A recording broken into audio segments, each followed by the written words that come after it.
On three. On three. 1, 2.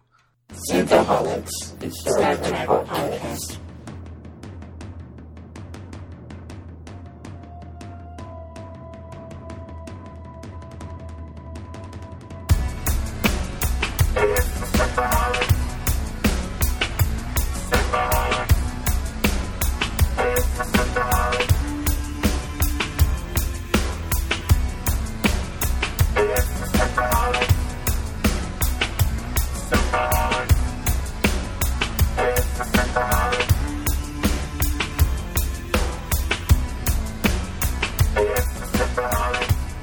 Welcome to Synthaholics. We're back and deep into the Matrix.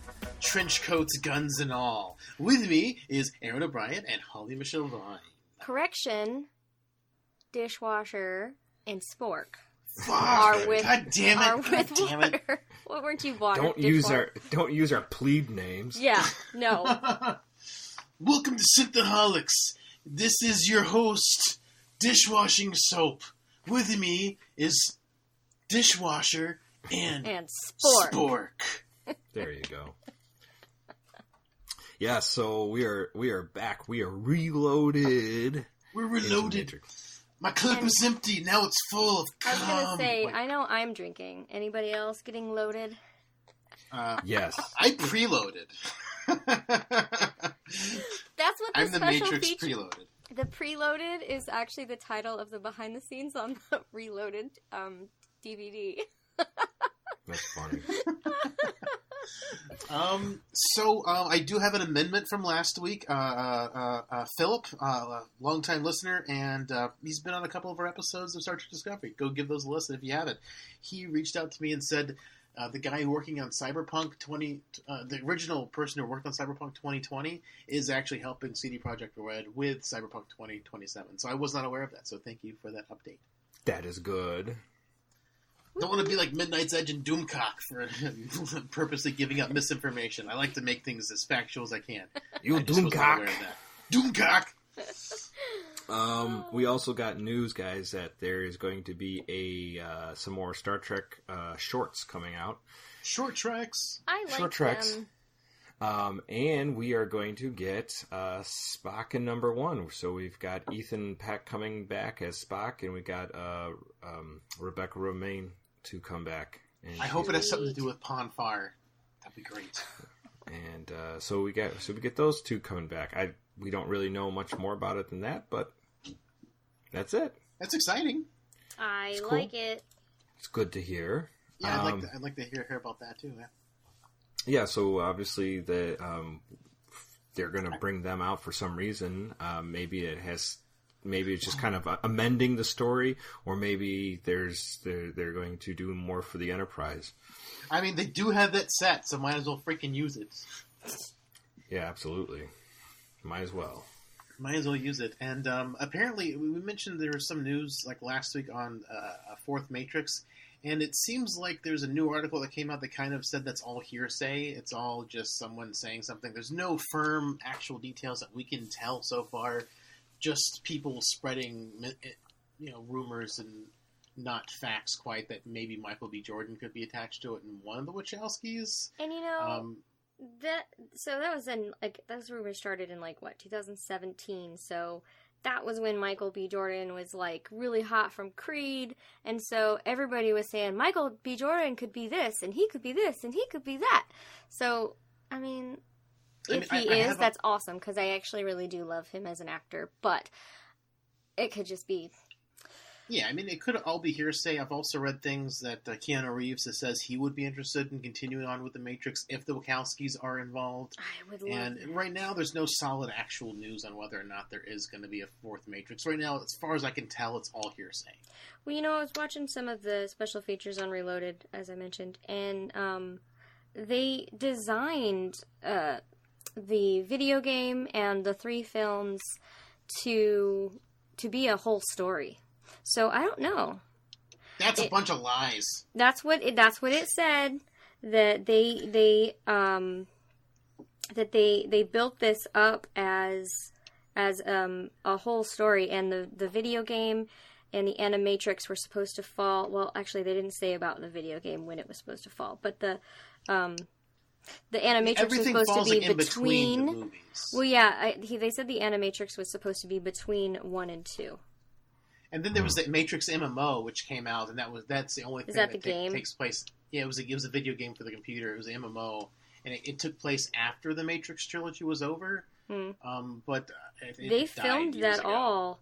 So they were filming the video game parts when they were filming 2 and 3.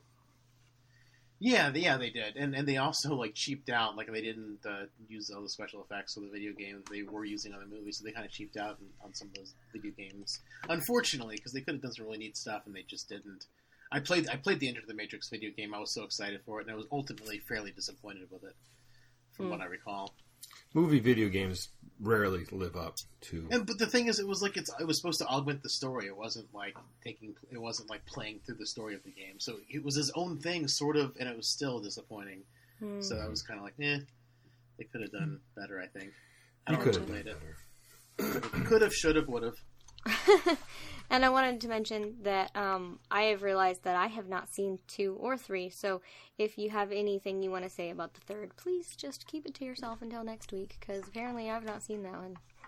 Well, see, the thing is, what I did, this is all off-screen stuff that you guys don't know because you're not in our group chat, but I am planning on trying to present myself this week as if I've never seen the third one. And I want to theorize, based on what's in this movie, as if I have not seen the third one, and I'm excited to see it. So I'm going to try my best to put myself in the 2001 or 2002 mindset of seeing this movie for the first time. That's what I'm going to try my best to do. I might let some snark out because all the things I want to happen I know don't, but I'm going to pretend like they haven't happened yet, and I'm going to hope to God that they will. Okay, sounds good. In utter vanity. Yeah, that's my thought. Yes, it is utterly vain. All right. Should we get started with Reloaded? Yes. So this is obviously the sequel to Matrix, the original movie. This came out in the U.S. on May 15th, 2003. It had a budget, it said it spanned between 127 to 150 million. I don't know why there's a difference in that, but the box office brought in $742 million. So they did make their money backs and stuffs. They did very well. And we basically have everybody from the original movie. I mean, maybe not everybody. Obviously, some people died. They killed Switch, so she couldn't come back. Right. Cypher couldn't come back either. Strangely enough, Keanu Reeves comes back for some reason. That didn't make back. any sense at all. Strangely enough, the singer-actress Aaliyah, she died, and she was playing the part of Z, which is Link's wife. Oh. Didn't she die in an airplane that had too much luggage on it? Yes, it was too much luggage. Well, the princesses match luggage. Hey, you don't be dissing. Yeah, so so Aaliyah, she died in a plane crash in 2001, and they had to go back and reshoot her scenes with Nola Gay, or Nana Gay. So, wow. So not Nana Visitor? They didn't recast her as Zakira Nerys? No, they didn't do that. But so yeah, I mean that's a strange little tidbit. Cool fact. I mean, also not cool. Morbid Alicia Keys died. Not Alicia Keys. It's Aaliyah. Never mind. Aaliyah. Oh yeah, Queen of the Damned. She died. Yes. Yeah, actually, so I was going to say they must have done filming right after she did filming for Queen of the Damned, because she died very soon after Queen of the Damned came out. Yeah, right, exactly. Right about after that, she died, so. Are you sure she's not related to the Lees? To the Lees? Like Brandon Lee, he died on the set of The Crow. Oh. No. She didn't die on the set of anything. No. Wow. Speaking of on the set of The Crow, I think Tony Todd was there. Like when Brandon, he said it was really sad because he said the guy's wife was there. Brandon's Really? wife was there. Yeah, that's awful. Sucks. Wow, It's one of the things. It's one of the things that came up during the panel, and I forgot to mention again. But yeah, I was like, wow, that's crazy. That's crazy. Well, let's get into this crazy movie. So the movie starts off. We get the green code coming down, and it makes shape of a punch clock with hitting the stroke of midnight. And for some reason, Trinity isn't talking about murdering Neo this time. I was really disappointed by it. I was hoping that plot thread would come back from the first movie. But she launches her motorcycle off a parking ramp. Yes, and she ditches the motorcycle on top of the guard shack, which kills the guard, or destroys the guard shack. So Keanu Reeves has this hunk of metal at his bike shop. And Oh. and Trinity lands perfectly, and then she takes off her helmet and starts beating the hell out of the rest of the guards that were basically leaving their shift for the night. I will beat you with this helmet. Yeah, she beats them all with her helmets, which is kind of the opposite of safety, which helmet is supposed to be. So. Well, I wouldn't say opposite. I would say the irony in it. Yes, exactly. Well, her head is just fine, so I mean, I'm pretty sure it's doing its intended function. And then we get in the whole scene where Trinity is blowing through this building, and she's shooting, and agents are after her, and then she's jumping through a window, and she's falling, and she's firing at the agents, and the agents are firing back, and finally one of the bullets pierce her chest, and gets her right through the ribs into her heart. And then Neo wakes up, and he looks over at Trinity laying next to her, and he's like, "Oh no! Oh, her boobs are still there, thank God." Trinity's dead. Oh no, she's just sleeping. Oh, so hint one that there's a Matrix within a Matrix. Possibly. Then we see the Nebuchadnezzar, and it's flying outside. It's grazing in the fields because he thinks he's a donkey. Oh, wait, no, that's biblical. That's a real Nebuchadnezzar. God damn it. And then we have the introduction of Link, and then Morpheus is there as well. What happened to Tank? I love Link. Ever since I saw that actor as Mercutio in the Romeo and Juliet, I've just loved him. Every time I see him in a movie, I get excited. You know what? I saw Romeo and Juliet, and I don't remember him in there. But honestly, Holly, it's been a very long time since I've seen that Romeo and Juliet. I feel like he is the memorable character in the whole film. Because he's because he's like the narrator. He's like... he goes out, I mean, obviously, Mercutio dies, but, he's like, when they go to the party, he's dressed in drag, like, he's just this great character in that film, so I don't know how you missed him. You know what, if I saw it again, I'd probably remember. Probably. It's been probably 20 years since I've seen it, so, it's been a while. It's been a long time. I forgive you. It has. I do not forgive you for singing that. Yes. Keep the Star Trek references in. So Trinity wakes up and he's like, "You still can't sleep, huh? What's the problem?" He's like, "Nothing. Nothing. I only saw prophecy of your death in my head. That's okay." He's upset about the papyrus font in Avatar. Don't understand why they used that choice. They could have used so many different fonts. Could use anything else. I know what you did.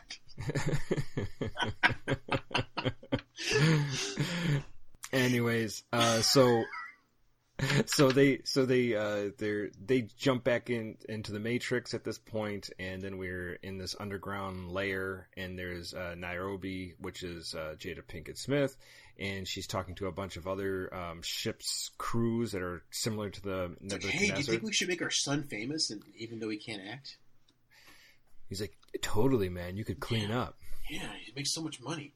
Oh yeah, let's do it. Sometimes when you guys do that and you go off and you do your thing, I'm always like, "Wait, that didn't happen," and then I'm like, "Oh right, it's Dave and Aaron." Okay.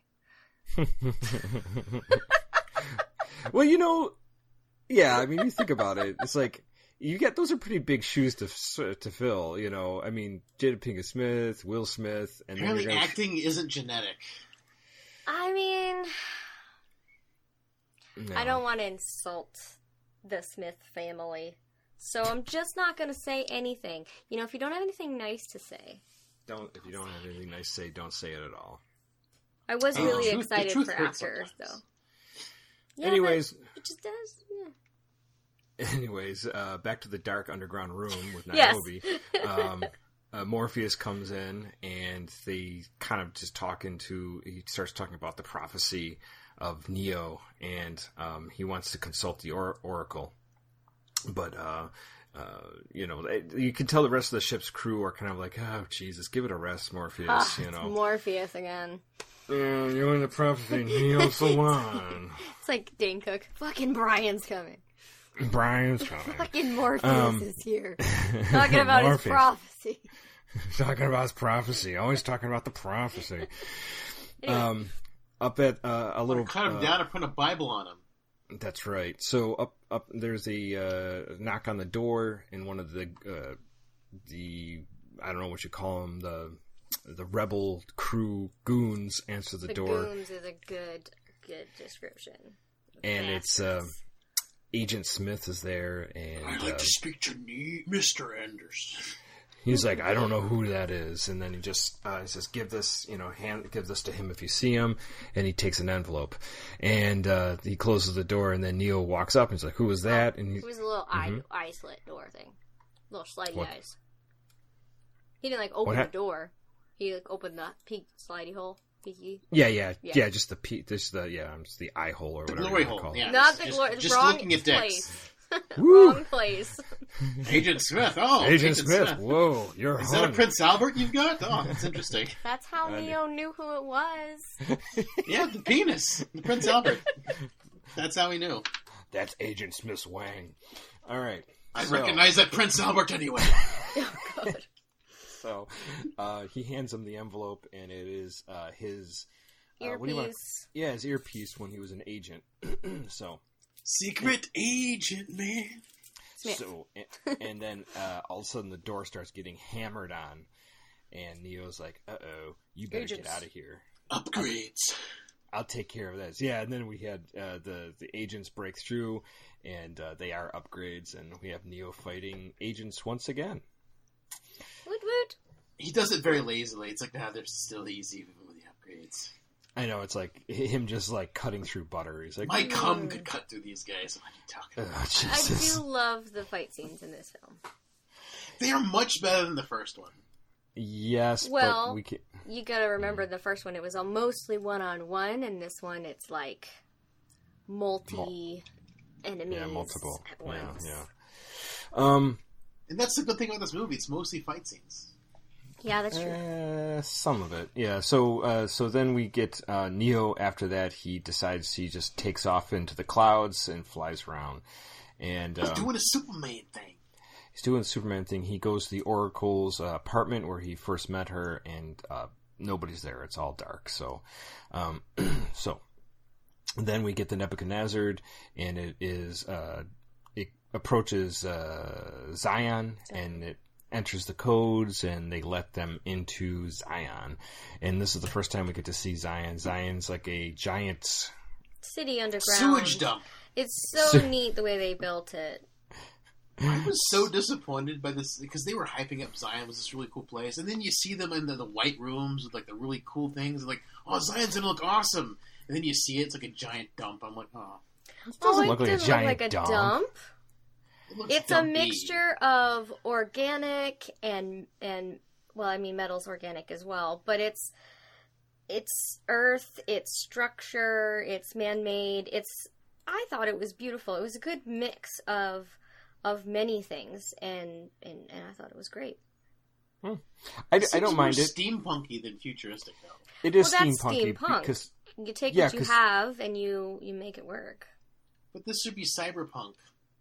More future-y looking. So that just means machines are added to the steampunkiness instead of steam. It's sure, yeah, but it just seemed like more mechanical and dirty than cyberpunk usually. Cyberpunk's dirty, but it's dirty in a different way. Yeah, but you got to understand they don't want to have the cyberpunk aspect of it. They want to keep the machines out. Yes, we have mechanical machines, but we don't have like, intelligent Cyborgs machines. and- Nice technology. Yeah. It's all like going back to 1920s. Mm-hmm. So I got my steam-powered car! that's right. So they get back to the they land in Zion, and immediately as they open the door, there's a bunch of soldiers Ingrates. there. Yeah, and they're like, "You're gonna come with me. You're gonna meet Morpheus. Morpheus. You gotta come with it." And, Locke wants to see you. Was that his name? Locke? Locke. Yes. Locke or cock or something. Penis him! So he goes off with them, and then we get to this kid who comes up. He's like, "Hey, Neo, Can I suck your dick? Any So cool glad stuff to see you happen?" again. You're so cool. Love you. Yeah, so and you can tell that Neo's kind of like, "Oh, this kid." So that's the thing is what Neo has to realize now that he is now hero worship. Essentially the Messiah. Yeah, and it's not really what he signed up for. He's like, "Oh, I got to deal with all this." Then back with Locke and Morpheus, there's a whole argument, or I don't even want you to call it, but basically Locke's the guy in charge of all the ships, and he's like, "Why did you stay longer?" And Morpheus is like, "Because I had to talk to the Oracle. We had to find her," and obviously Locke doesn't give a shit about that. So. And I'm banging your All girl he now. cares I about- think it's good. All Locke cares about is having all of the ships at Zion to protect from the oncoming invasion from the machines. And Morpheus is like, "Look, the prophecy man. We gotta defeat the Matrix from the inside! It will be as it is." You're like, okay. Yeah, and that's what the next thing we find out is that the robots are approaching. They're drilling down from above into Zion. They're tunneling. And they're tunneling down, and they're going to basically wipe out all of Zion. So they want to gather all their forces for this big fight.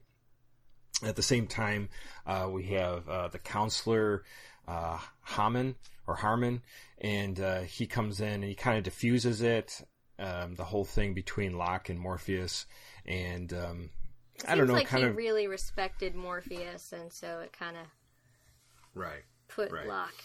I wouldn't say in his place, because I don't know that he's in his place or not. But Yeah, just kind of just ease off, kind of thing, Settle down, little boys. Yeah, I'm exactly. the man around the place.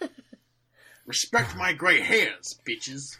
Yeah, well, the cool thing about this, the counselor Hammond is he doesn't totally believe in the prophecy, but he doesn't discredit it either. He's like, right. I don't know, but there's probably something there. So, I found it interesting that Morpheus was like just this fanatic, and like no one else really gives a shit about what he thinks. Well, you gotta figure too. Morpheus saw stuff that none of them have seen. True. And he's seen Neo in action. He's seen what he can do. So it's not like, it's different for him. Yeah. And you gotta remember, when somebody fully believes something, regardless of the evidence in front of them, they will continue to believe that.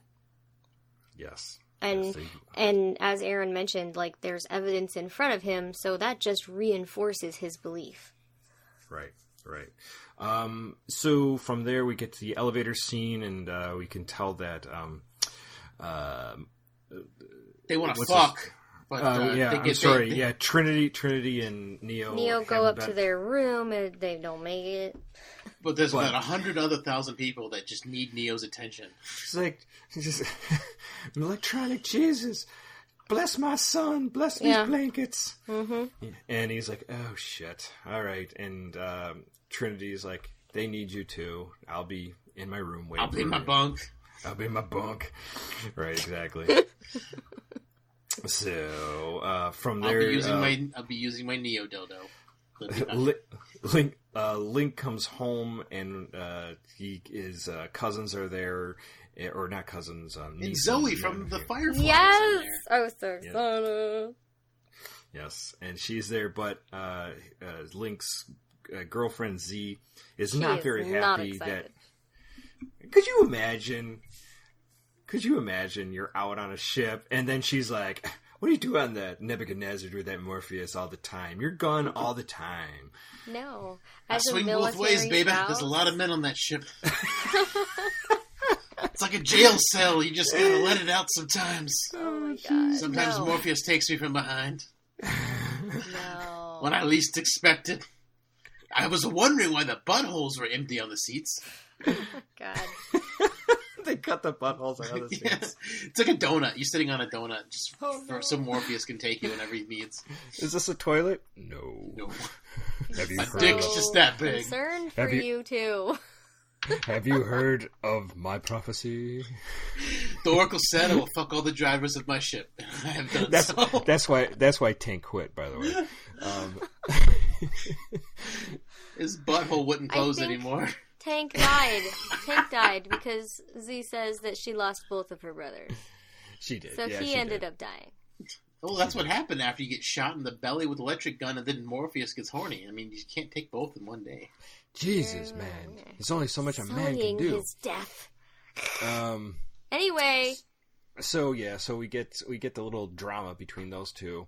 And then we get the Zion temple cave, and we get the counselor. He comes and he talks to people, and basically everyone, he's hearing rumors, but they don't know exactly. But he asks Morpheus to speak, and Morpheus gives a rousing speech of, yes, the machines are coming to kill us, but I know we'll be here because we've been here for 100 years, and we'll be here even after the machines come, so don't worry.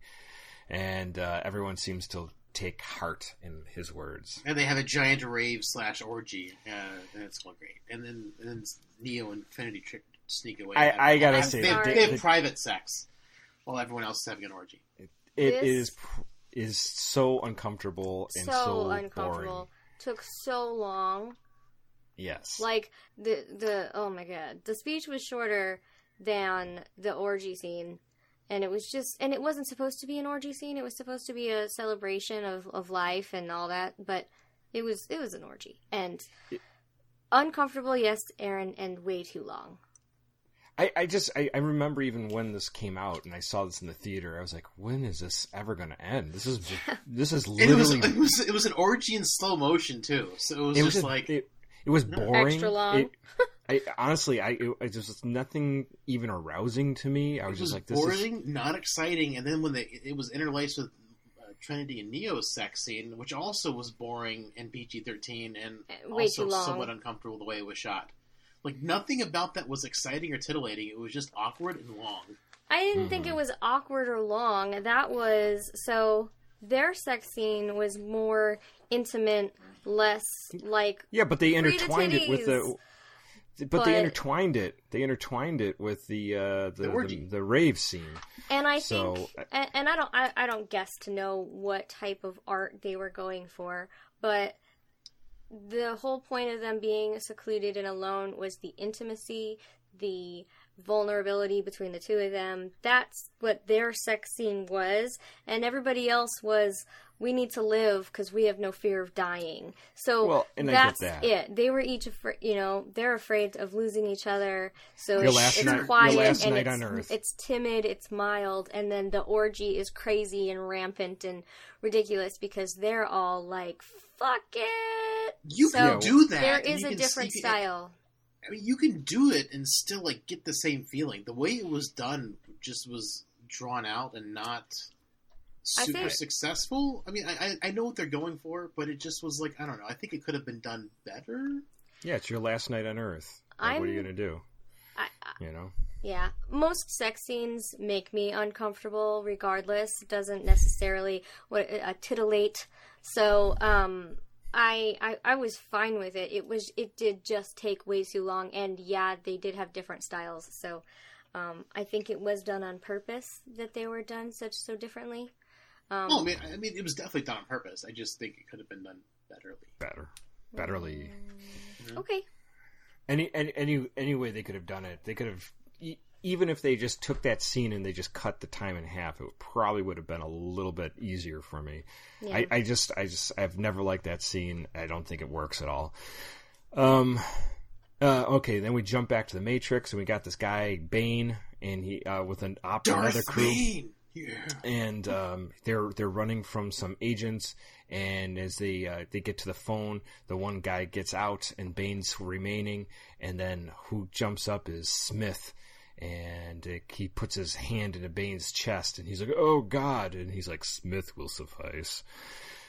And he turns into another Smith clone. So. And then this person goes into the real world. Hint 2, Matrix within a Matrix. Yes. Exactly. So Neo wakes up, and he's as usual. He's having It was a dream. trouble sleeping, and Trinity dying just doesn't get me off anymore. Oh my God, I don't understand. It used to make me so hard. So he walks outside, and then the counselor shows up, and they have a chat, and they have a whole thing about control and machines and who controls who. And like Neo is like he takes him down to some level that's all where all the pumps and stuff is that keeps everyone alive. Yeah, and he goes, well, he says the difference is we could turn off all these machines. They don't control us. He goes, yeah, that's true, but then we're going to have a lot of work to do trying to survive.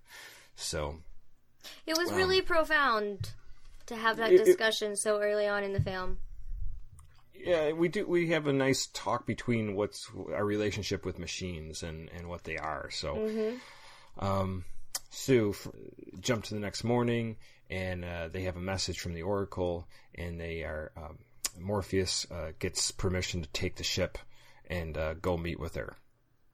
So, and just before they leave, Link and Z, she's not very happy that he's going, but she gives him one of her lucky charm bracelets or necklace.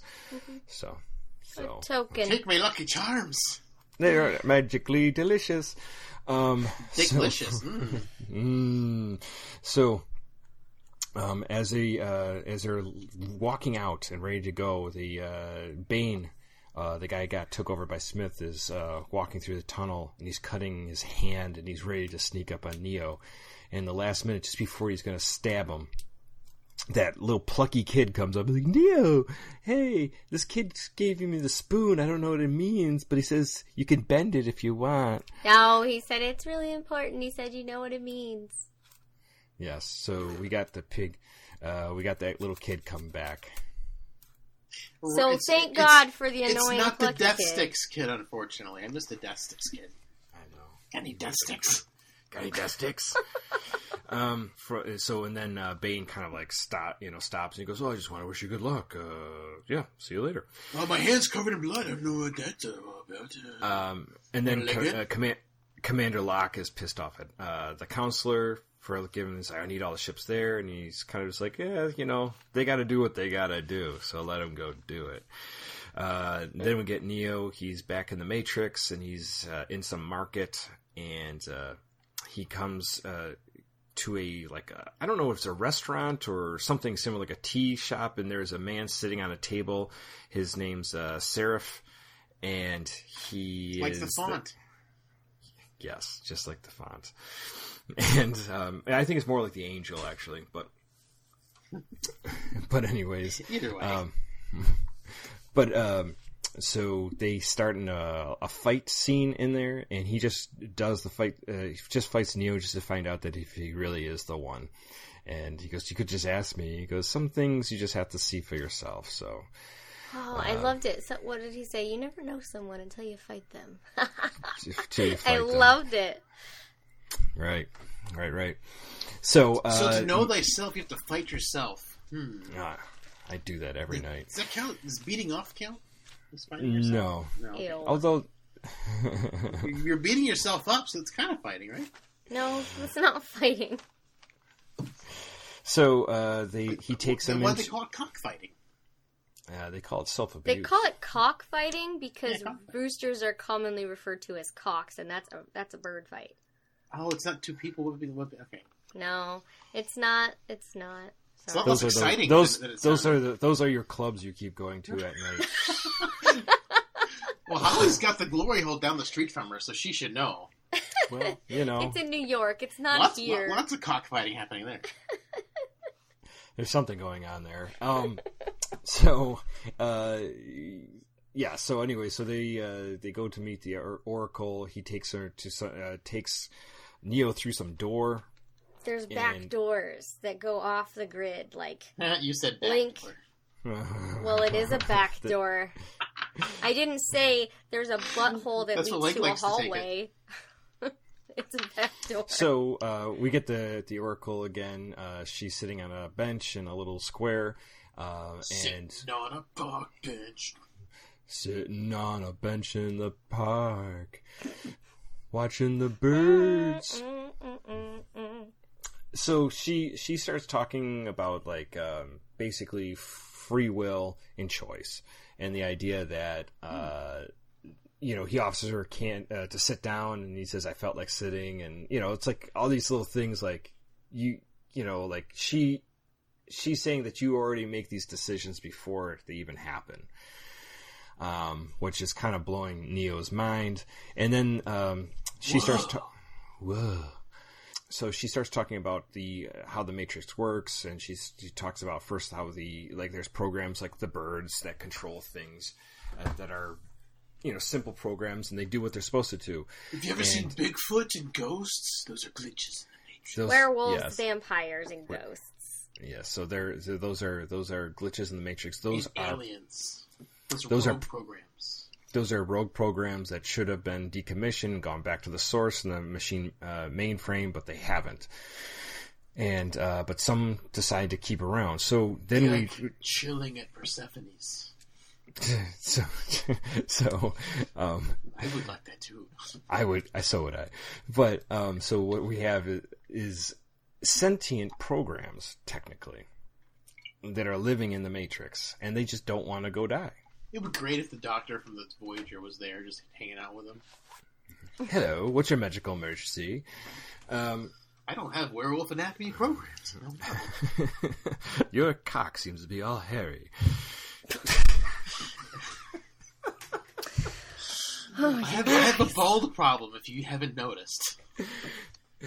Anyways, you think he programmed himself with a bald dick because he didn't have any hair on his head? I'm sure he did. Cass would know. So, and Seven too, probably. Yeah, maybe. So then he goes into the whole idea of that what free will is and what the Matrix does, and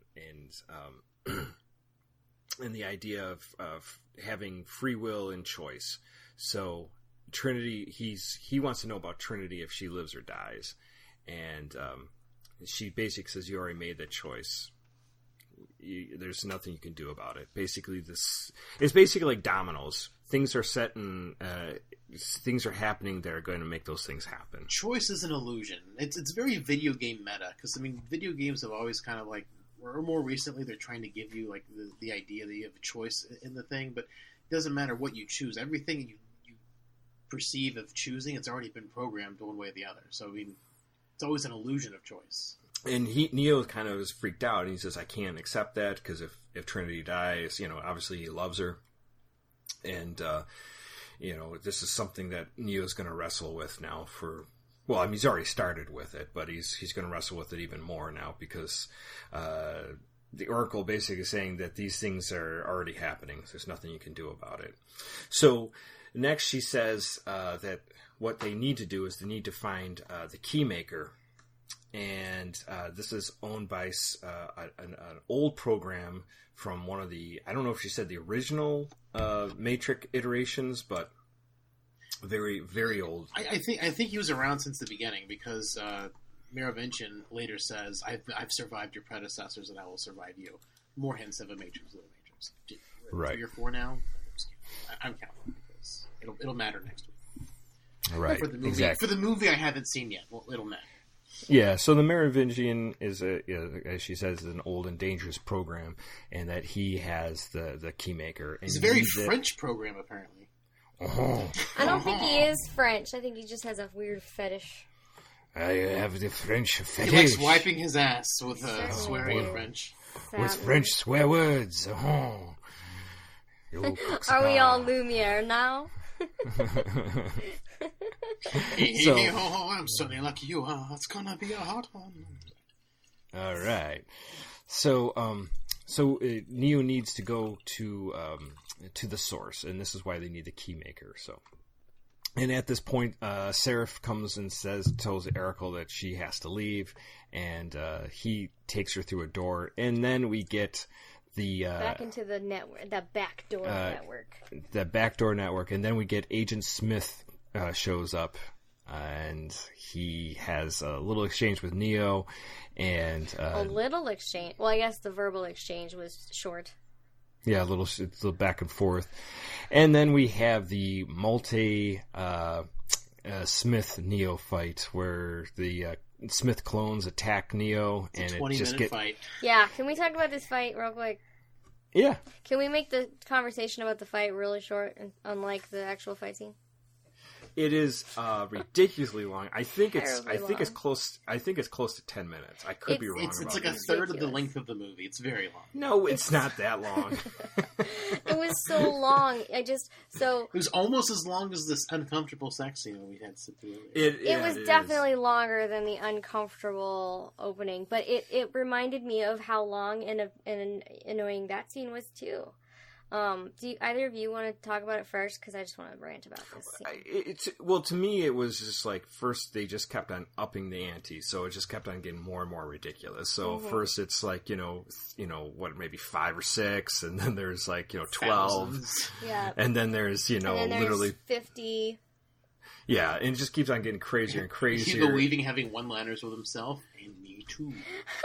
I did like that. That was funny. No, it's great, but then the other issue, so many Prince Alberts. but then there's the issue too, is that we're going into obviously the fight scenes between them, and then it becomes animated with CGI, and the CGI definitely falls down here at certain points. Super noticeable. Yeah. I think. Sorry, I'll go last. No, I'm just saying it's very noticeable, and maybe it was cool in 2003, but in 2019 it looks a little like old video game stuff, like you're playing The Sims. Yeah. With Neo and Agent Smith's clones. So it's kind of here in the vehicle scene. You can really tell what they used for the computer generated visual effects, and we know that there's just no texture. There's a lot of dimension. Like, they made it look really, really good, but if there was texture in it, it would have been a little more believable. But I think for 2003, this was amazing. It was definitely amazing for 2003, and it was definitely head and shoulders above the first Matrix, because, in the first Matrix, CG fell down a lot more than it did in this movie.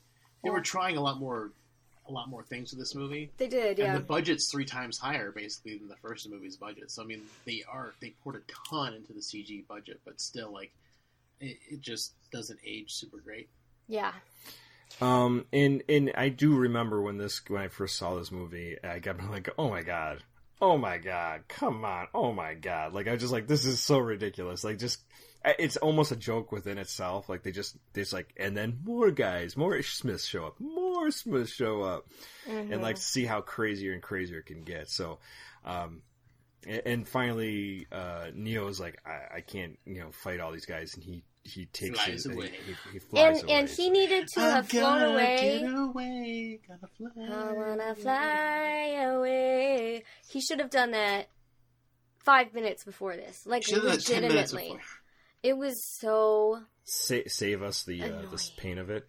And as the actor, granted they're not real stunts, it's all CG, most of it's CG. It could have been cut down a lot, because a lot of that wasn't even the actual actors. It was just like, oh, let's show them what we can do with this computer, which that's great for the time. It was very impressive, but for the story, it definitely needed to be cut down. And you didn't need that much to make your point that he's amazing and that Smith is like, I want to do that. You know what I mean? Yeah, no, but I think it was trying to show in some I think it's, like I said, I think it's a little bit of a joke. Like, they're like, let's make it even more ridiculous. I don't think... Well, it's like they're having the climax of the movie halfway through the movie instead of at the end of the movie. Because that seems more like a climactic fight scene, you know? Because it was so long. It's so big and so long, and it's like in the middle of the movie. Yeah, I think they're trying to make a point too that the Smith is becoming is basically a virus now within the Matrix. Yeah, he's growing. He's out of control. Too. Yeah, Neo blowing him up made him a virus. Right. So. Well, I don't know. I just think that the whole scene, like, I think they did a great job. I can't really be nitpicky about the visual effects, because at that time this was groundbreaking stuff. But it was too long, and yeah, it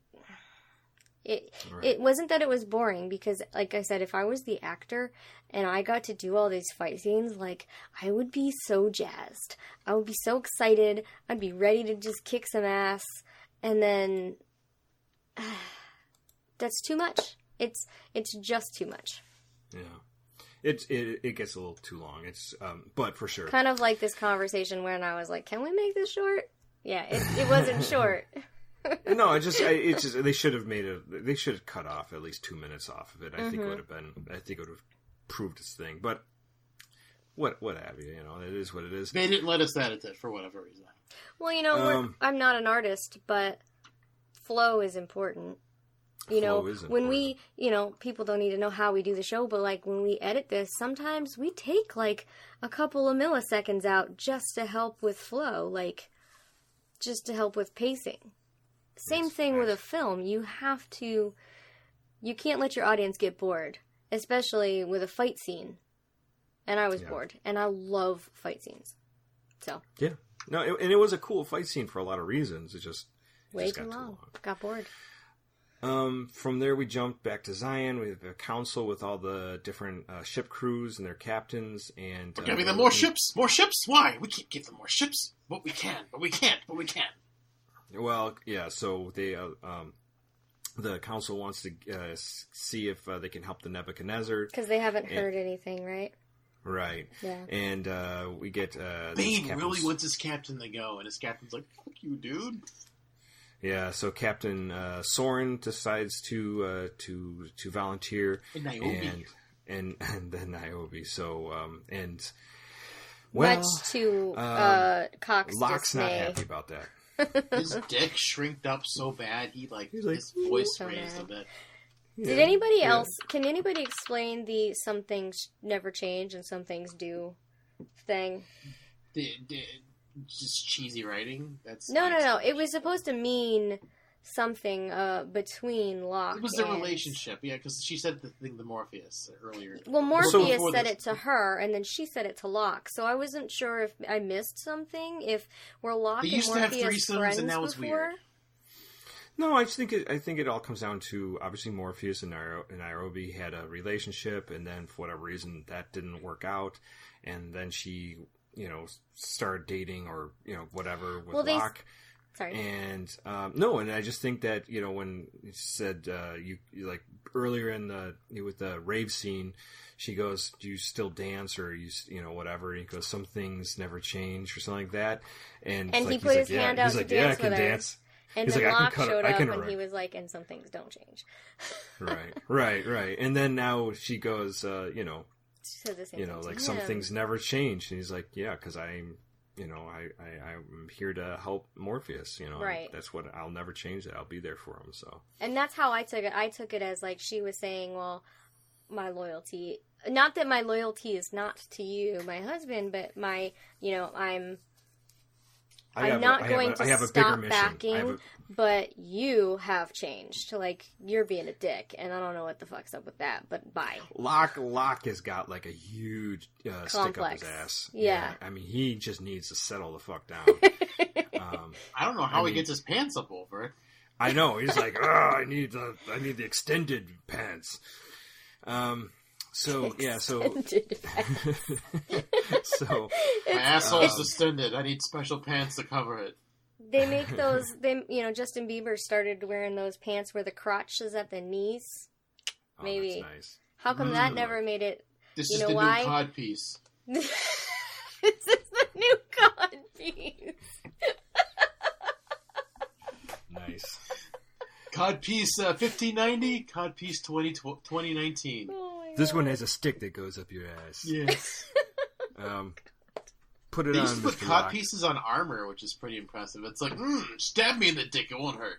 Funny Jesus. thing about the whole conversation earlier about Jada Pinkett and Will's son. The You first got time I ever stabbed saw, in the dick? No, but the first time I ever saw those pants was on him, and I was like, "What is he wearing?" That's hilarious. Yeah, when Then- children need codpieces. Yes. give the children cod pieces. Cod pieces for all the kids. Why is that little girl wearing a codpiece? Well, she's gonna be trans one day. Equality, Oh, okay. Gotcha. Exactly. Better make that transition. All right, so back practice. back in the Matrix, Gotta scratch we my get- codpiece. Just keep used to it. we get back in the Matrix. We get Neo, Trinity, and Morpheus. They arrive at a French restaurant, and this is where they meet the Merovingian He gives and- a pretty lady with big boobs orgasm cake. and oh. Persephone, Cheesecake. which is Monica Goddess of the Bellucci, underworld. Oh. and she's like "Vavavoom, that's a woman." So Persephone is way better looking than the other one. I don't know what Merovingian's issue is. he's an asshole. I think that's what it all comes Yeah, down he's to. just. He just wants to control every woman who walks into the restaurant with orgasm cake. Can I get some of that orgasm cake? And he was like, "Can I get some of that?" Like Neo's watching it because he can see the code. He sees the orgasm explode in her. He's like, I You should did give some not of this like to that Trinity. scene. I really didn't. Can I? So, Can to I anybody get? Can I who, get that cake? to anybody who hasn't seen the film, basically they go to find the key maker and they have to talk to that guy, and that guy is like, talking He's a about French control and how he likes to be in control, and so he had his chefs take this carefully constructed Coated chocolate cheesecake that was coated with, not coated like on top, but like coated as in the Matrix, with this crazy virus essentially that's going to give her this orgasm. And like, so when you start seeing in code, you see it go through her arm, and then into you her see it go chest, through and her then knees, and then it goes through her to knees, her. and the way that it explodes at the clitoris was just like, oh my god, come on, It's like guys. a butterfly shape. It was like It's awesome. it didn't even match anything that would have been Anatomically computer. correct. No, not anatomically correct, but like like it should have spread like pixelated, but it wasn't. It was like, is it weird that that's what I'm critiquing about that? I honestly, the whole thing's a little weird. It was It's no more very weird weird. than the Monty Python Meaning of Life song when it goes into the pregnant and makes a woman pregnant. And it goes and you go. And That's funny though. That's funny though. But you know, the Merovingian is obviously He's a creeper. Yeah, he's a despicable character, and he's obviously, you know, he's been around, and he's completely, what do you want to call it? He's disenfranchised everything. not just. I wouldn't use He's a disenfranchised. control freak. Well, yes, but there's more to it than that. I think he's become so cynical and jaded, and he's like, you know, he only gets off on the really weird shit now. Orgasm You cake. know. Orgasm cake, you know.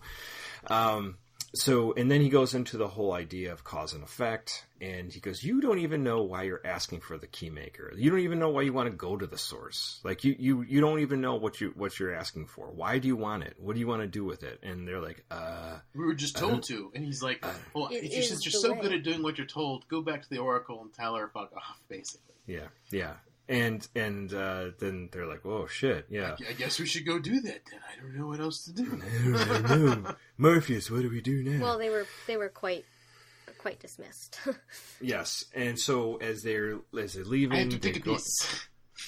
and Morpheus is like, it is how it should have been. we're still But alive. we failed, and he's like, we're still alive, so that's how we know we're still on the path. And then we get Persephone shows up and she's like, I need an orgasm kiss since that lady got an orgasm cake. So Persephone has been living with this guy for so long, and she's like, I remember when, you know, he used to love me, and I used to feel that passion. The passion's gone, and I want you to kiss me. I'll give you Neo, what like you want if... Yeah.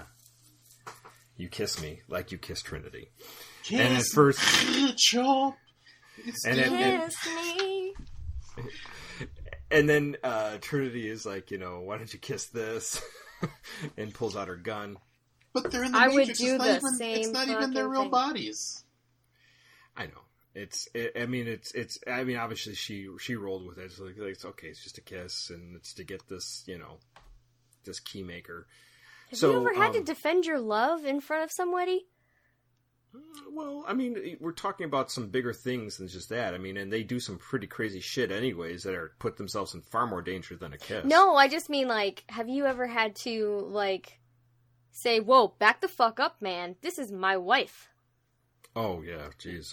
I've gotten street fights. Yeah. So, Yeah. So, like, I'm totally there, right? Right with Trinity. Like, I will fucking blow your face off. Do it again. I didn't have a gun to blow anybody's face Well. off. But, I feel for Trinity at this moment, because I'm like, yeah, I will fuck somebody up. but I feel for Monica Bellucci. I so do too. I was like, She's so sad. I'll kiss you. I volunteer as tribute. My wife would probably be like, "Good show. You know you what kiss I was- Monica Bellucci." You know what I was expecting? Hmm. I was expecting her, because, she kisses Neo, and then she steps aside, and then she steps to Trinity, and I I wanted I to want see you that to happen kiss too. me the same way. That would have been I was great. That would have been expecting. fantastic. That way she can feel both sides to love. Exactly. That's what I was like, oh god, is this where this is going? I hope so. It'd be- We're going to have a or it'd be- threesome later? That would be Or it'd great. be funny if he had Neo kissing the front of her and then had Trinity kissing the back of her head, and so it was like she's like a sandwich. Yeah. And then she kisses Morpheus just so he doesn't feel left out. So you can kiss me too, Morpheus. Okay. Or nobody wants to kiss Fatherly Morpheus. And- love from Morpheus, though. Forehead only. yeah, Morpheus is just like, nobody wants to kiss Morpheus. You don't look like Tank, and you don't look like Link, so I don't know if I Although- can kiss you. I do have to say, I was unimpressed by her snarkiness, because what she said to Trinity was like, I envy you, and then she goes, but everything has to end. And I was like, you fucking, I almost said the C word, and some people don't like that, so I won't say it, but You I said it wanted like a to million say it. times, several episodes. You Kind called of. me one just a day ago. Did I No, call just you kidding. a- No. Well, it means something different coming from me, okay? All right. Well, anyways, so it's an affectionate term. she Just kidding. it's my other code name, Yes, dishwasher. code name. Dishwasher cunt. This guy. All right. So Anyway. Gotta clean that up with some dish soap. Spork's nowhere to be found. Spork's in the butthole. That's why it can't be found. God. Oh! Yeah, Morpheus Oh. Morpheus the whole time is like, Sucking on a spork. I have seats in my I have Nebuchadnezzar. needs, too. I have seats that are open. Hey, Monica, Persephone, want to sit on this neat toilet seat thing I've got in my ship? You can fly the ship. You can fly a ship, I swear. I swear. I'll put my joystick in you. Wait. I'm pretty sure she's done with being controlled. You're pretty sure she's done getting dicked. Getting dicked around, that's right.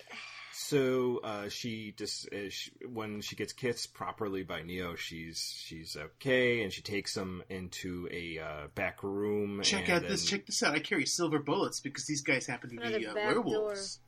Werewolves, and You said she back door shoots. again. She Back shoots door, the one. back door. It's just a door. It is not a butthole. Yes, it is. So we are actually in the asshole of the Matrix right Convince me otherwise. now. You know that? You The know, change colon and the bowels of You know- the The Matrix. bowels, The yeah, colon. yeah. We are moving You know through that the change my colon. mind meme? The guy sitting there with the coffee Yeah. in his hand. Like, yeah, that's my thing. Change my mind about backdoor. You do Yeah, that. yeah. Well- yeah. Well, let's not get into it now. But anyway, so she shoots one of these goons with the silver bullet, and she goes, "Go find my husband. Tell him what I did." And he's in the bathroom, in the ladies' room, at Getting the head. restaurant, getting head. So he runs off, and then they takes her back into a further like dungeon, and this is where they find the key maker. He's basically a giant key shop making thousands of keys. I have no other calling in life. I have to make keys. He's like, That's oh all my he does. god. These are my car keys. So, from there... The ghost twins chase them. Yeah, so the Merovingian shows up with the ghost twins, and obviously Persephone's there, and he goes, why would you do this? Why would you, and he's like... It's all fun and games, husband. Cause and effect, bitch. Yeah, and he says, it's just because you're wearing that lipstick from that girl, and he goes, I don't have any lipstick, and he says, it's not on your mouth. So, They were playing the popsicle game. Yes, exactly. So they take off with Morpheus and Trinity take off with the keymaker. Well, the keymaker actually takes off first, and they go after him. I can't go back to the key room. It drives me insane. I have to make keys. It's ridiculous. And then Neo decides he's going to fight all of the Merovingians' goons, and we have another great fight scene between all the different weaponry in that hallway, and jumping around up and down on these stairwells. Yes, it's fun. And then after they're all defeated, he's like, I've survived you other predecessors, and I'll survive you. He runs to the store, Neo chases them, and all of a sudden they're in the mountains. He calls Link, and Link's like, you wouldn't believe this, man, but you're in the mountains. You're far away. And he's like, really? I didn't realize those white things were mountains. That's a mountain? So he takes off, he flies away. And at the same time, the ghost twins are chasing after the Keymaker and Morpheus and Trinity. He opens a door, and they go through into a parking garage where they steal a car. And this is where we have this incredibly long chase scene with the car with the twins and with agents and with police officers. And it leads up onto a highway. So, and I could go into it, but it's very, very long. The moral of the story is Neo flies in, saves the day. He picks up Morpheus. Morpheus, and they did some really cool stuff. Like, there's a lot. There's a lot of. Oh yeah, there's a lot of cool stuff. So but they fight. There's way too much to get into. To go over, way too much. It's a big fight scene. It's spectacular. It's cool. They built like a mile of highway just to film it. And do you know where it was, Dave? Buffalo. No. In Alameda. Oh, with nuclear vessels. With the nuclear vessels. They built it right next to nuclear. Chekhov would be so proud. That's right. So, it is a great sequence, and there's no getting around it. Watch the movie. Watch the movie. Our words will not do it justice. Now, just be mindful that this is 2000. I mean, this came out in 2003. The tech is from 2002, 2001. Like, be mindful of that. Like I said, there's no texture, but there's depth. So you can mindful. Tell. Use the force. You know what, Holly? I didn't see anything that was terrible. Like, it's not as bad as Agents Missing. Not terrible. Just you didn't notice. I did see things, the same issues. So like, they had to. So when they're on top of the rig, trailer. That whole scene is like a lot of the close-ups are actual footage, but the zooming in and if you see the cars driving by, they're very flat. The colors are not dimensional. You can very much tell that it is computer generated and that it is not actually there. There are other times in this scene where you see, underneath cars and axles and wheels, and you think it's real, but it's not. So they were able to make really a great parts scene. Of it are more seamless than other parts. Exactly. So sometimes it feels like, I don't know if anybody out there watches the behind the scenes stuff, but sometimes when you watch deleted scenes, they're unfinished. Some of this movie felt like that because of that, but only because we are privileged to live in 2019 and have effects that this film didn't have, and like Avengers this film paved the way for those, and I haven't seen that yet, so mom's the word. But just saying, like, it's very impressive, but now that we've had 6 16 years? 16? Almost like 15 years of progress. Mm-hmm. Like, we just know, like, okay, well, if they had some kind of dimension, like different flecks of color, it could have broken up. Or, like, the vehicle should have some kind of shine, but it's not shine. It's more of a flat color. Even though the shades, it's shaded properly, it just doesn't shine the way it would normally. It's just, we're privileged to know that now. Back then, it was like, holy crap, that's probably fake, but holy crap, how'd they do that? Right. So, no, at the time, it's still, like I said, I didn't deconstruct the whole scene, but there were certain things I definitely noticed that were like maybe not rendered as well, but it's still nothing. It didn't miss any beats for me.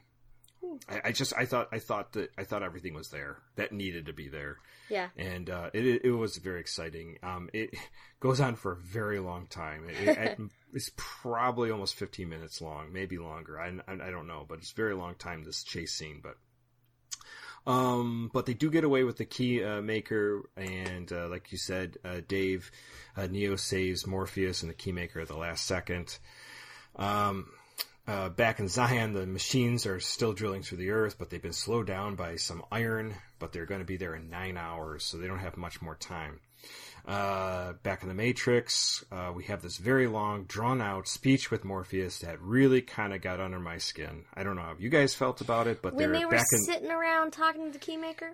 Yeah, I was like, shut the fuck up, Morpheus. Yeah, that was another pacing thing. Like, that should have come before scenes of what was happening underground. Yes, it's just it was just bad time, poorly timed. It just felt like Morpheus was out of step with. Maybe that was the point of it.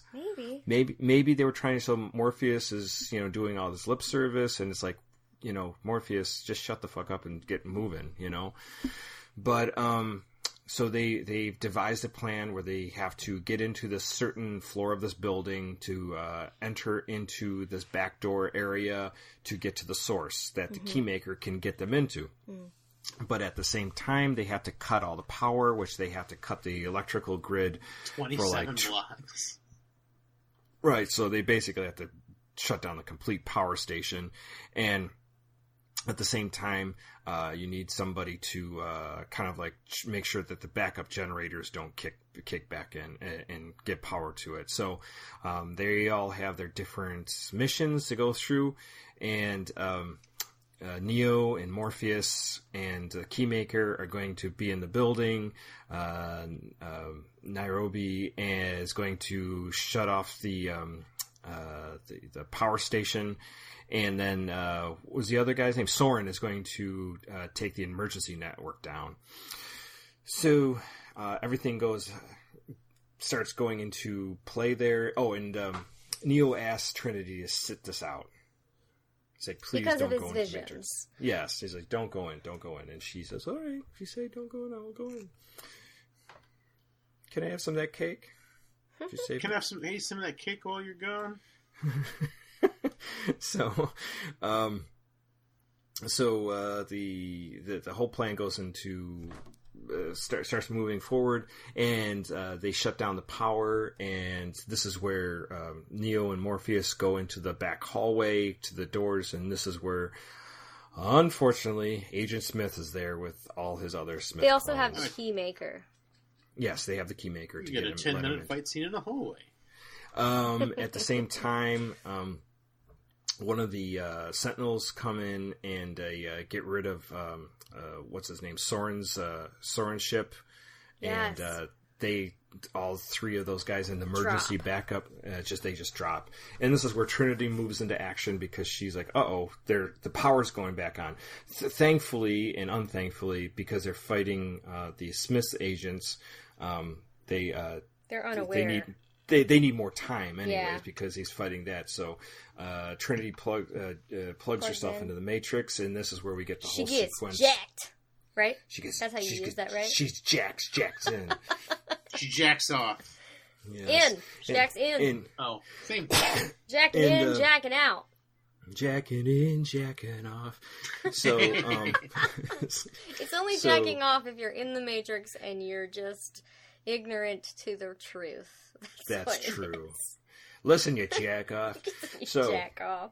So it's a form of control, jacking off. Jacking off. So at the same time, so we see the whole sequence of events happen with Trinity, where she shuts off the emergency system, but then the agents start coming in after her. It's just as Neo dreamed. And then from there, they get through. Basically, Neo just grabs the Keymaker and Morpheus and just blows through all the Agent Smiths, and they get through the door. But and Trinity hasn't actually come in yet. They get through the door before Trinity comes in, doesn't she? Yeah, it's happening somewhere simultaneously. Simultaneously, but they get through the door before Trinity's actually jacked in. I think. Right. Jacked off. It's in the same time frame, but so during this time, when they get through that doorway and the Keymaker shuts the door, unfortunately, he's been he shot. I've been shot. It is as it was meant to be. It sounds, and I never got a piece of that cake. So he gives him the key, and they say go through this door, and so that's where Neo goes, and this is where Neo meets the architect, the TV room man, and we find out a lot of information. A huge information. 90% of the movie's plot happens in this room. Right. Yes. Why did it take so long to get here? And why does it have to be so drawn out? Yeah. All the fight scenes come to this, and then it's just a giant info dump. You had to watch. The reason the movie made so much money is because you had to watch this scene over and over and over again to understand what the fuck he was saying. Right. So, Aaron, please give us a summation of what the architect tells. Ergo vis-a-vis. Ergo vis-a-vis. Ad hoc ergo proctor hoc. Stick it up my prostate doc. So, the architect basically brings out the thing that there's been different iterations of the Matrix, and he said that there was one, and the first one was too perfect, and mankind rejected it, and so he had to make it less of a perfect world, but he also had to bring in free will and choice, and this is where the Oracle came in. That is sort of like he said this would be the mother of the Matrix if I'm the father kind of thing. So the issue is that this whole thing with the attack on Zion and the robots coming to kill everybody, this has happened over and over again. This has happened once, and it's happened again, and this is the fifth time. And we're super good at destroying. We're super good at destroying Zion. More references to this being a Matrix within a Matrix. Up until this point, it felt as though, we kind of knew there was at least one other one, and he woke up the human race initially, and they've been slowly waking people up from then on. Up until this point, that's what I was assuming, was that it wasn't necessarily a clone or a reincarnation, it was legitimately other people with this same skill. But it turns out that it's been Neo every time, like over and over and over again. It's like they keep resetting the Matrix. It's a giant video game. The Matrix gets reset. The real world is another Matrix because the real world has to reset. Because if they destroyed Zion over and over and over again, why would you physically rebuild that? If it's the Matrix in a Matrix, it's got to be a thing, because if you reset it, then it just goes back to how it was. I don't think that they could actually. I think he was lying. Well, we can get into that more in a second. I mean, because we're going to get kind of like the rest of this. Just wrap up Sorry. Yeah. Because there's a lot to talk about for this. Anyways, so the architect says, so basically you're here for concession. This is what we're going to do. We're going to call a truce. You're going to pick, 23 people, like so many males and so many females to rebuild Zion. So that's what you're going to do. We're going to rebuild. Zion's going to get wiped out, and you can make this choice, or you can watch all humanity die. And you're going to go back to the source as a code. And then that's what. Reset. Yeah. So it's just like so. And everything gets reset. Yeah, so everything goes back to how it should be, and it's just like it's just a giant cyclical thing that happens over and over and over again. And the Matrix would be basically I guess, rebooted. Mm-hmm. But then he gives them a choice, and he says you can either go save Trinity or you can, go save humanity by going through this door. And because, if he doesn't make this choice, they're just going to kill all the humans. And even Neo goes, well, he says, won't you need us. You can't just do that. You need everybody to do that. And he goes, which comes back to the conversation with the Chancellor or the Counselor or whatever that guy's name was. Mm-hmm. About machines and humans needing one another. Right, and he goes, but you need us. And he says there's levels of... survival we're willing to accept. Yeah. So, but unfortunately, Neo just loves Trinity too much, and he takes the door for Trinity instead of saving the humankind and Zion. We get him flying through the buildings as fast as he can to save Trinity as Trinity fights the agents, and we get the whole thing where she gets shot through the chest, and Neo catches her at the last second before she hits the ground, but I mean it's she's already it's inevitable injured. She was literally shot in the heart, like that angle. They did a great job with the angle, like. That was a really good way to puncture that. Like, that was really good. Yeah.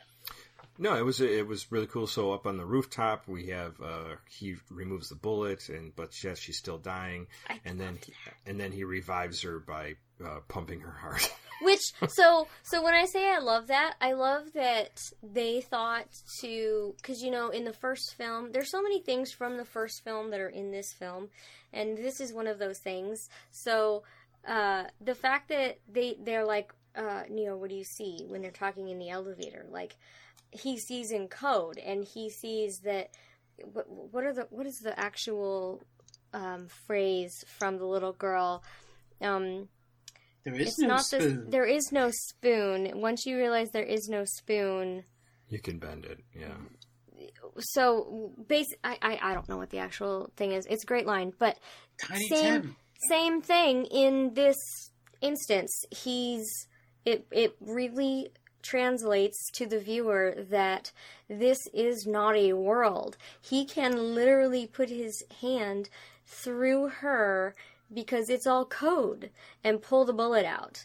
And he does. And then she dies anyway. So he puts his hand through the code again and pumps her heart so that she's at least sustainable enough to transfer back out of the Matrix. So I loved that was a little bit of a tie-in to the original film and to the original idea about... Right. Sorry, that was torn. About the film.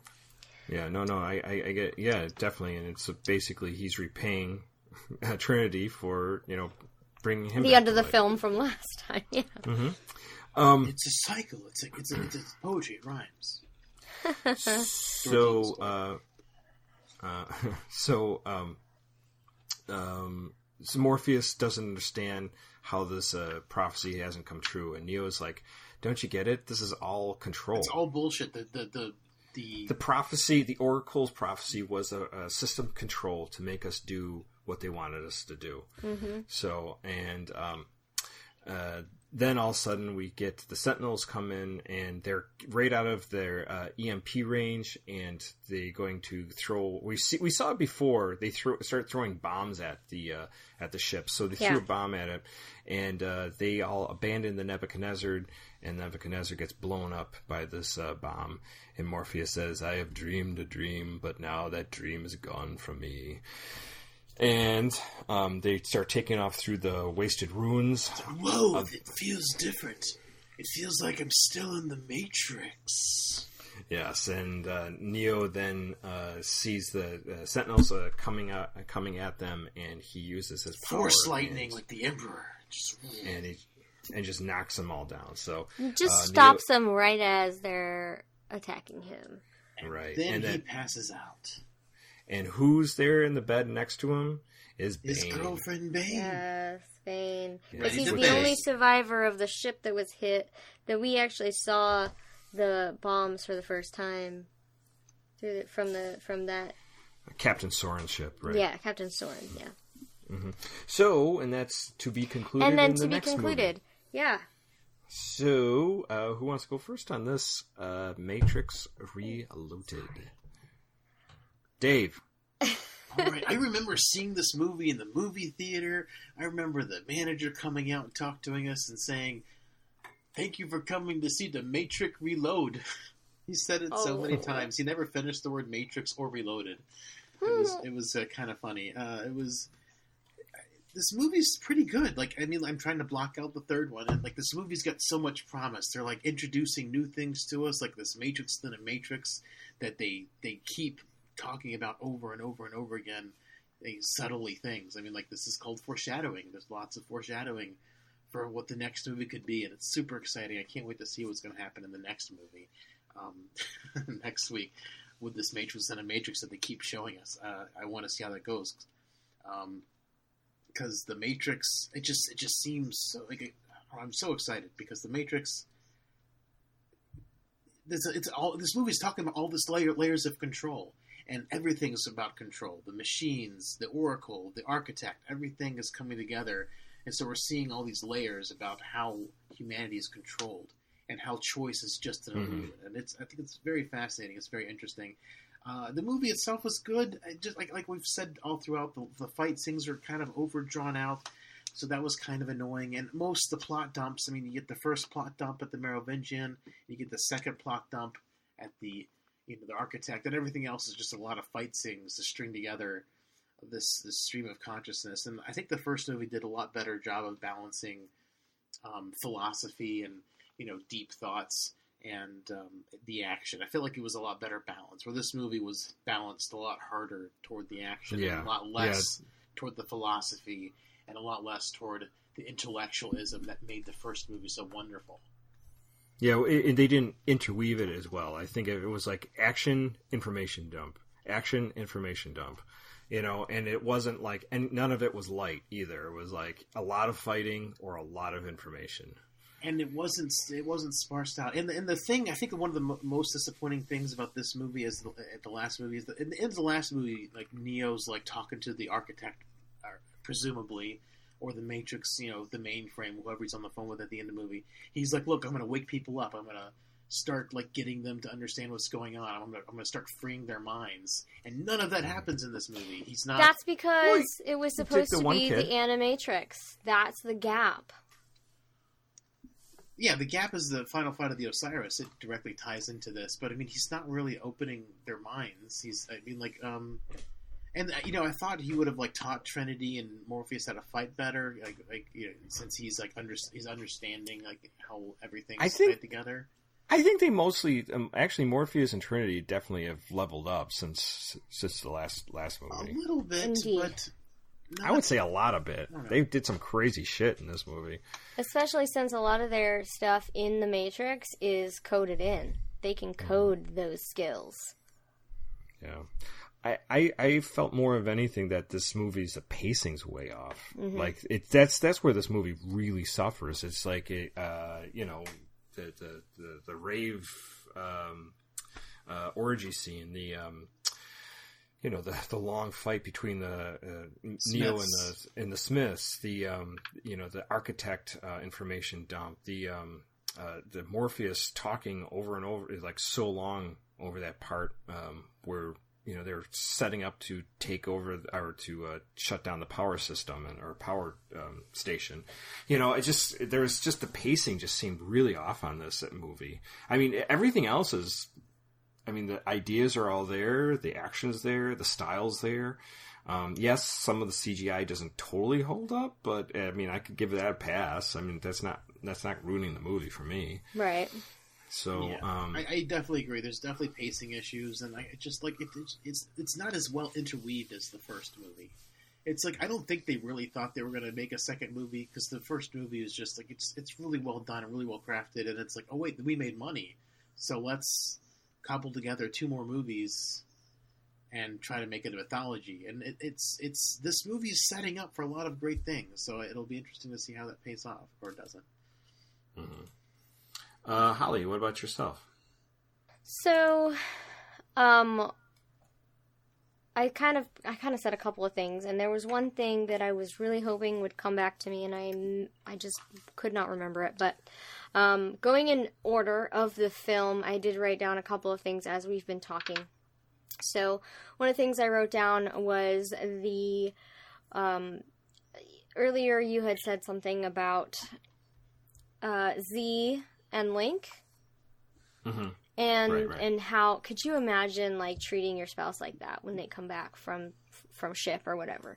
And no, as a military spouse, no, not in a million years would a good spouse welcome somebody home with that kind of animosity. Like especially even if Michael was torn away for at the last moment and had to be gone, and I didn't have a timeline or any information or any support here.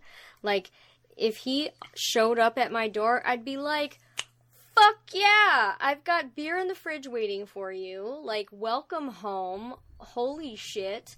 Do you want to talk? Right. It would not be met with, I can't believe you left me.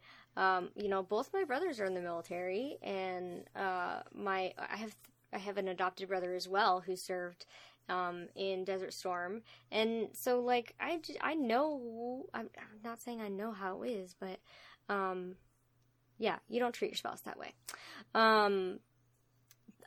Something I wanted to ask you guys, and again, don't bring up the third film, but in the first film, when Neo first takes the pill and he goes and sits in the chair and the mirror kind of takes him over, it's the exact same effect as what Smith is doing.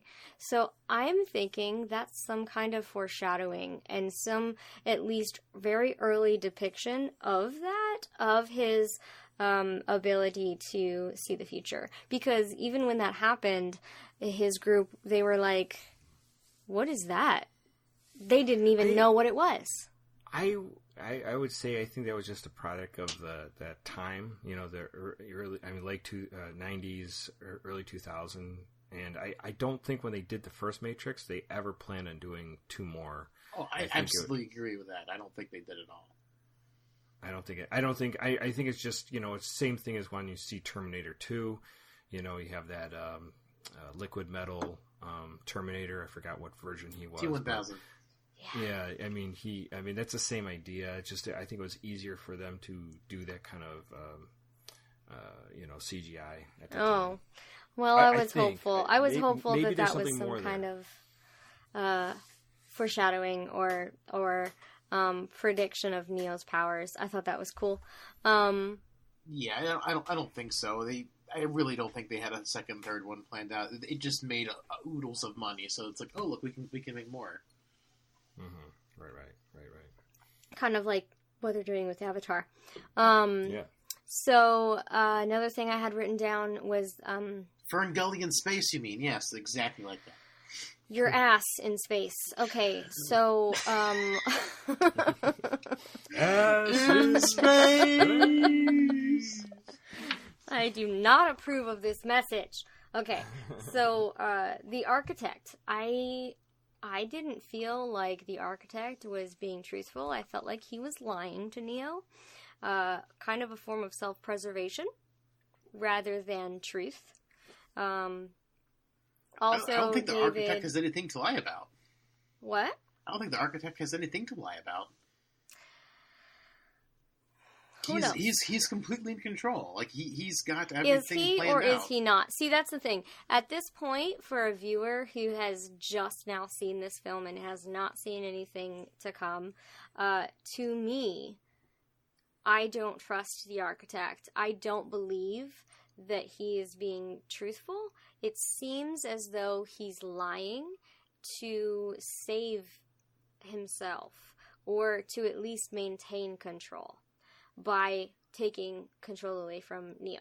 So that's what I had to say about the architect. I would agree in some aspects because we find out, I'm not going to tell you what happens, but we find out there's another reason that Neo's there that's more useful for the Matrix, I guess. But Control is always lying to, keep people, walking in lockstep. Not always lying, but it can very often be lying. Speaking of Locke, I actually wanted to bring him up. Maybe that's what I wanted to say earlier, but I kept feeling as though Locke was actually on the bad team, on the Machines team, like wanting to eradicate the human race. So, not a fan of Locke. But I also wanted to mention, Dave, I don't get, and I don't want to get too much into depth with it because I don't know what the next film holds, but I don't get your idea of the Matrix within a Matrix.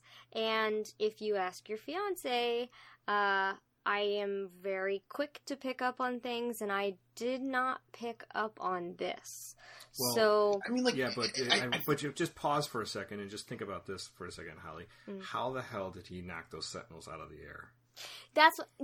So I get that. I totally get that. But I am the kind of person who accepts information, but I always take what I see. How was he seeing premonitions of the future in the Matrix if he's still not plugged into it? How was Smith able to infiltrate the quote unquote real world if the code isn't still in place? You know what I mean? So, like, how did Bane get the Smith code into him? So I mean, it's, yeah. So both your arguments are coming from a realistic point of view and logical, definitely logical. However, there's nothing in the film that that indicates that aside from, oh shit, Neo just crashed these two bots within 2 feet from each other. No. There's nothing that alludes to it. Everything the architect says alludes to it. Everything he says. A lot of what the architect says is muddled, and I could not focus on what he was saying because it was just very confusing. Well, he said there's multiple instances of the Matrix. The Merovingian also backed up as multiple things of the multiple versions of the Matrix. Neo is embedded with a specific code that will reset the Matrix if he does exactly what the architect says. The Merovingian has lived through all other versions of Neo, so I mean, Neo isn't special. He's part of the control mechanism of the Matrix. Well, so everything he's saying is indicating there's a Matrix within a Matrix, because if Neo's code and Neo woke up in the quote unquote real world, Neo is still code. He's got to be for the Matrix to reset. Okay, the way the architect is saying. So kind of what you're saying is it's kind of also all over the place. So when Aaron was discussing, remember when Aaron took us into the room and I said, "Okay, Aaron, explain it as best you can." That didn't come out. So basically, you just said that what's the French fuck's name? The Merovingian. Merovingian. So. In one hand, you're saying he lived through many incarnations, but on the other hand, you're arguing a present mirror, essentially a mirror reality. So either it's reincarnated and it's repetitive, or there are multiple occurring matrices. So explain to me if there is a difference without giving away the next film. So explain to me if it has been a past of reincarnated Neos, or if it's just literally a Neo multiverse that is coexisting in the same timeline, same time frame. That's not how I saw it. I saw it there were 6 previous. This is the 6th iteration that we're seeing currently of the Matrix. There have been Matrix that have failed or have, Neo has come to, reset the Matrix kind of thing. And that just means time and time again. Yes, exactly. Right. But here's my thought of the Matrix and with the Matrix. Now, I have a counter argument for it too, but this is where, Smith being in the real world with Bane as he's about to stab him, hard to believe that a program would affect him when he took over him, but I'll give that one a possible pass. Maybe there's something he could have done to affect his brain chemistry. But when Neo stops the Sentinels at the very end of the movie, or almost at the very end of the movie, that to me signals that they might be in a matrix within a matrix. Because why would he have any power or agency over those Sentinels? Now, I have one argument against that. That's the strongest indication, but there's lots of smaller indications. But I want to hear Aaron. I want to hear Aaron's train of thought before you interrupt, though. Yeah, go ahead. Okay, so the other counter argument that that they're not in a matrix within a matrix is that possibly Neo has some kind of further connection to the matrix other than jacking in. Right. That maybe he is got some kind of like Wi-Fi connection to everything within the matrix, and he somehow can reach out through that Wi-Fi system, and he can tell basically shut down those Sentinels right then and there, because he has that force of will to do that. That is a possibility. It's not clear, obviously. Yeah. But I mean, both of them hold equal weight for me. To me, that second is more along the lines of what the story tells. I honestly don't think so. I mean, I love that explanation, Aaron, because I've never heard that explanation before, and that's the best anyone's been able to do to convince me there might not be a Matrix within a Matrix. But I would like to read what Occam's razor is. So suppose there exist two explanations of an occurrence. In the case that one requires the least speculation is usually better. So I believe Occam's razor would probably point to Matrix within a Matrix making more sense, because if you listen to what the architect said, look, there's been 6 iterations of the Matrix. We've destroyed Zion before. We're really good at it. And then he's also going to reset the people, by letting the Neo pick all these different people to repopulate Zion. So I think it was a defense tactic. No, it's not. It's like he says they destroyed it before. We're really good at it. The architect has no reason to lie. He said it's happened before and it's happened again. There's he's got really no reason to lie. If he's a bad guy, he's got a reason to lie. Well, no, there is a reason. I mean, but wait, pause for a second. There is a reason to lie, without giving out what really too much what happens in the next movie, which you already know, Holly. Is that, I don't know because I haven't watched the next movie. No, I know, but you don't. But something you already do know is that the Agent Smith clones are out of control, and that obviously you can probably figure we'll see Agent Smith again in the next movie, right? And that is the bargaining chip that he can leverage on. Ooh. So maybe that's why the architect might lie to Neo about certain things, right? Not to give away everything that his weaknesses. But the thing is, the architect's story is sort of backed up by other people, like Merovingian also said. I mean, Merovingian's definitely a bad guy. Merovingian's a douchebag. He is a douchebag, but he specifically says to Neo, "I've survived your past incarnations, and I will survive you." He's got no reason to lie about incarnations. He's got no reason to lie about that. Just the past. I don't think Holly's arguing the idea that there's different past iterations. I think she's arguing that she doesn't believe there's a Matrix within a Matrix. I'm not closed off to the idea. I think if that's where Revelations leads us, then cool. However, if that's what they wanted us to, if that's where they wanted us to end up, they did not do a very good job painting the picture. Job. No, because it's called foreshadowing. Trust me, there's foreshadowing at the very beginning of the movie. Like what did I say was step 1? I can't remember at the very beginning, because there's so many different little things that point to it. I think the first one was Bane, bringing Smith into the quote-unquote real world. So I'm gonna edit all of the Magicians episodes that Kaylee and I have watched together, and you're gonna be so fucking irritated by all the times that I figure out what is gonna happen 2 episodes before it fucking happens, because that's just how I am. I'm very attentive, and that's not something that they laid out for us to figure out. If they decided to take something super vague and play off of that, but highlight other things, and then the outcome is a callback to that tiny little vague thing, then that's their decision as artists, and that's okay. But they didn't paint a picture not one to tiny lead vague us there. thing. I'm It's just lots saying. of things. I'm just There's saying. lots of things. I have not picked up this yet, and that's not something that I would not see. If it's something I didn't see, I'm baffled, and Kaylee's gonna laugh in my face if this happens, and let her, because rightfully so.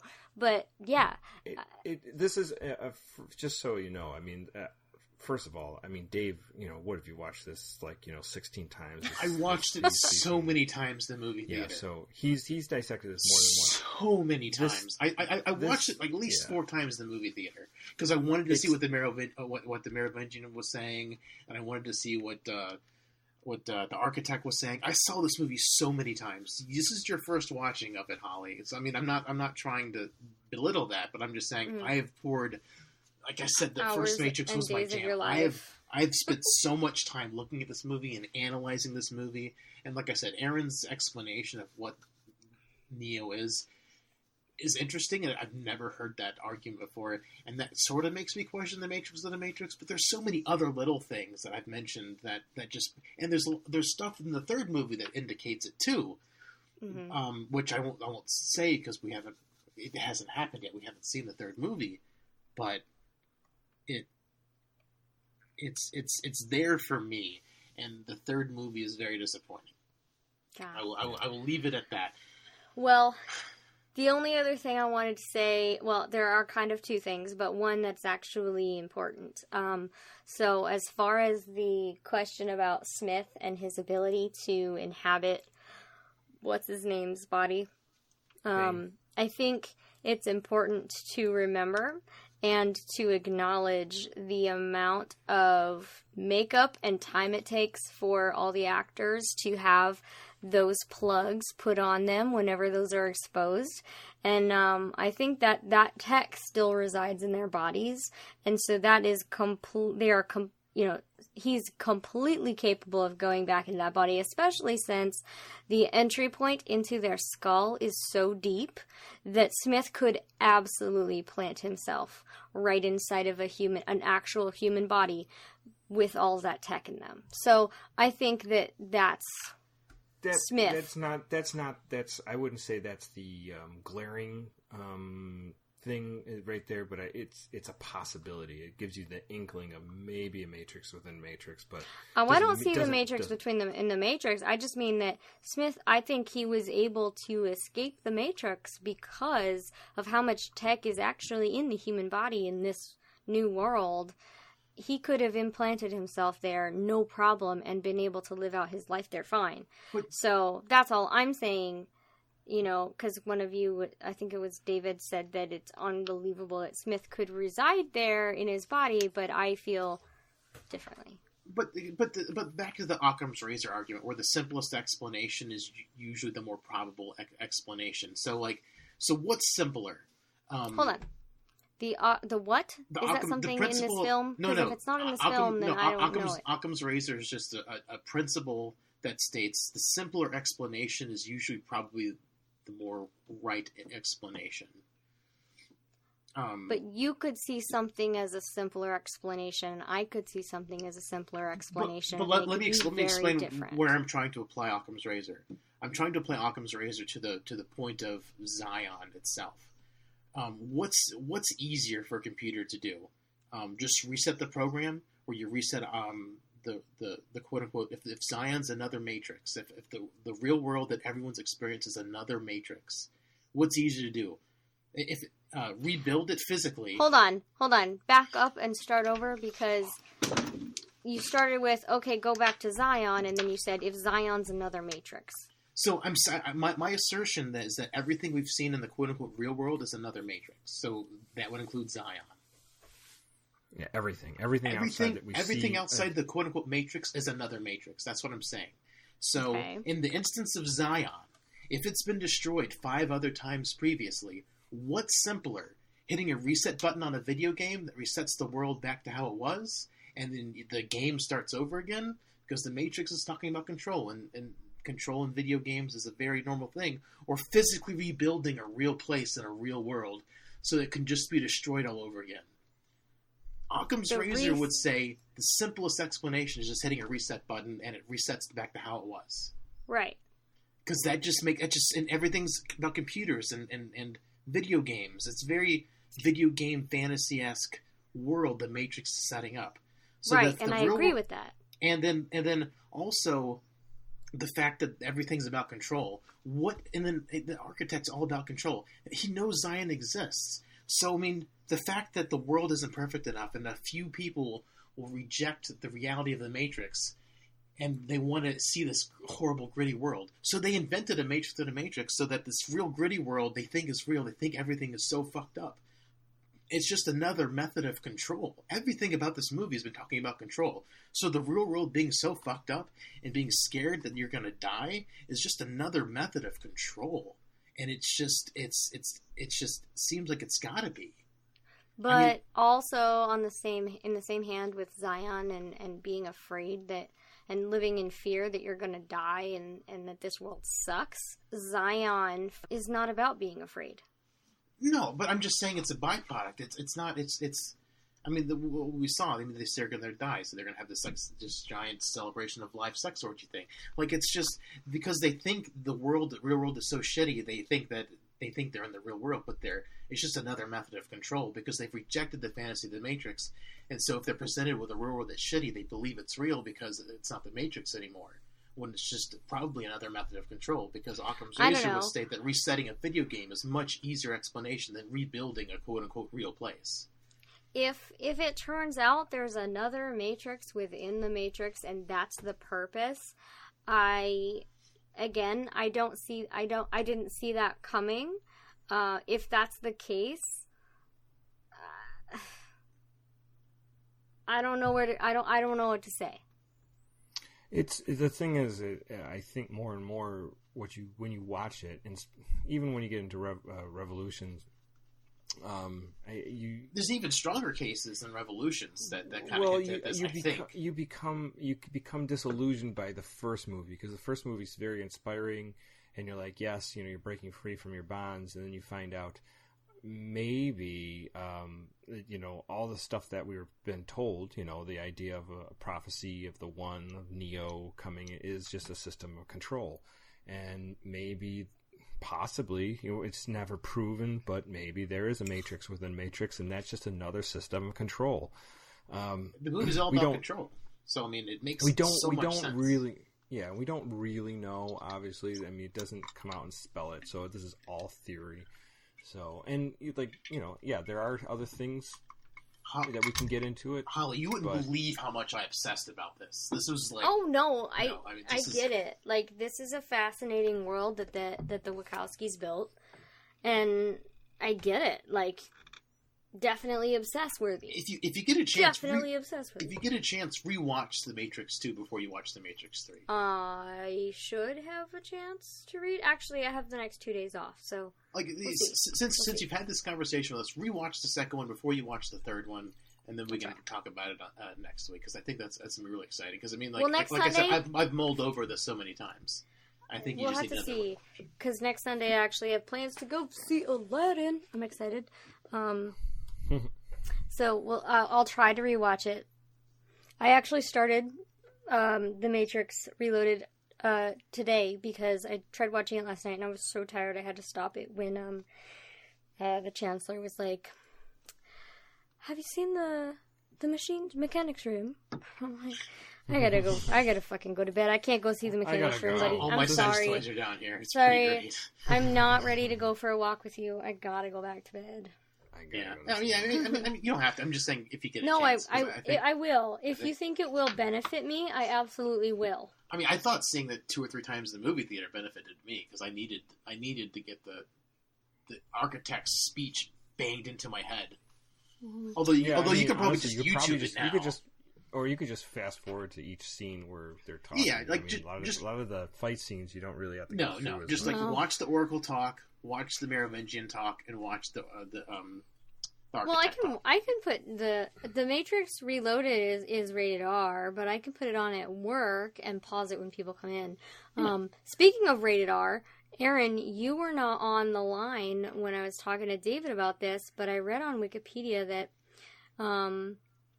Matrix Reloaded held title for, it was the reigning rated R, how did they put it? The reigning box office rated R film for a decade until Deadpool came out. Oh, wow. Isn't that crazy? Good for Deadpool. Crazy. Good for Deadpool. Deadpool was fucking amazing. Yeah, they're all pretty funny.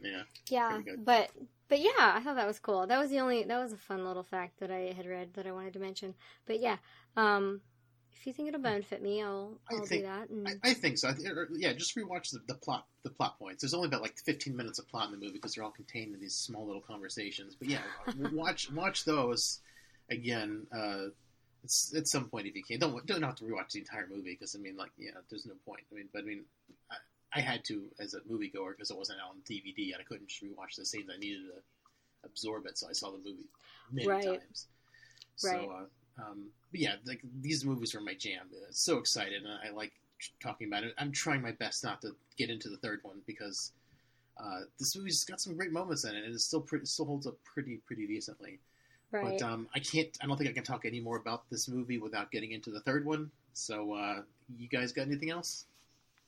No. I think we said everything we can say about this one. I think so. For lack of getting into spoilers, so. I started watching more of the special effects, and I had to stop it because I felt like they were getting into the third film because when they shot them together, yeah.